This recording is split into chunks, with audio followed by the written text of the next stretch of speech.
Start.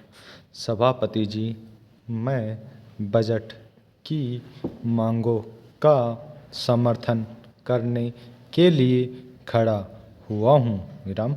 आज जो बहस हो रही है उसमें इधर या उधर के साथियों ने हिस्सा लिया है। विराम।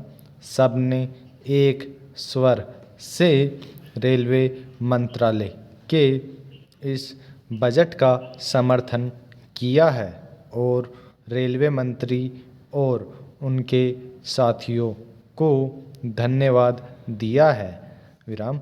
यही इस बात का प्रमाण है कि हमारा रेलवे बजट ऐसा बजट है जिससे हमारे देश के विकास कार्यों में काफ़ी मदद मिलेगी और काफ़ी इसका प्रसार होगा। विराम। Para change.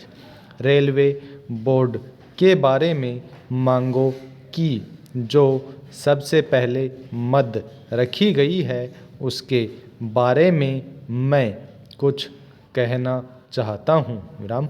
भारतीय रेलवे अधिनियम में बहुत बार संशोधन किया गया है। विराम।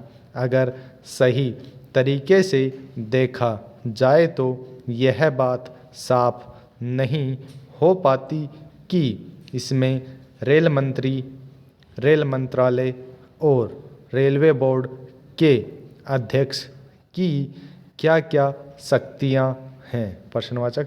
जब रेल मंत्री मौजूद हों तो यह बात समझ में नहीं आती कि रेलवे बोर्ड के अध्यक्ष के पद की क्या महत्ता है। प्रश्नवाचक।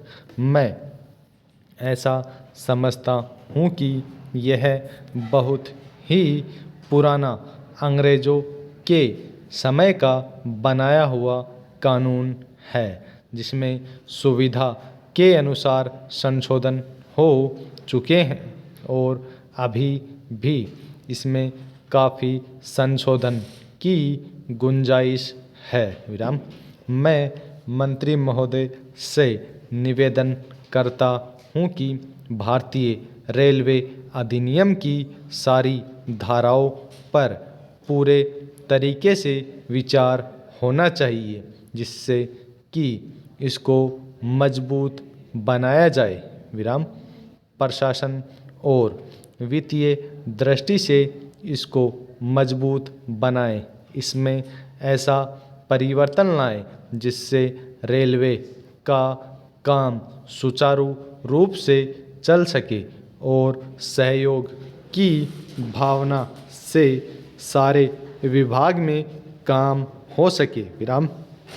कानून की दृष्टि से भी इस रेलवे अधिनियम में संशोधन की ज़रूरत है और मुझे आशा है कि माननीय मंत्री जी इस पर ज़रूर ध्यान देंगे और इस पर चंद शब्द कहेंगे जिससे देश को मालूम हो सके कि भारतीय रेलवे अधिनियम के बारे में क्या नीति अपनाई जा रही है। प्रश्नवाचक पैराचिन्ह।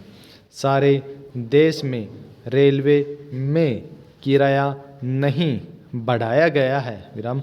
यात्रियों को आम तरीके से सुविधाएं दी गई हैं। विराम।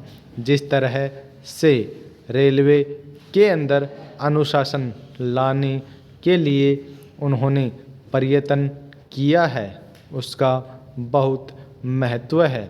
इससे देश को बहुत मार्गदर्शन प्राप्त हुआ है। विराम। हमें आशा और विश्वास है कि मंत्री महोदय के नेतृत्व में रेलवे का काम और अधिक कुशलता और तेज गति से आगे बढ़ेगा। Full stop.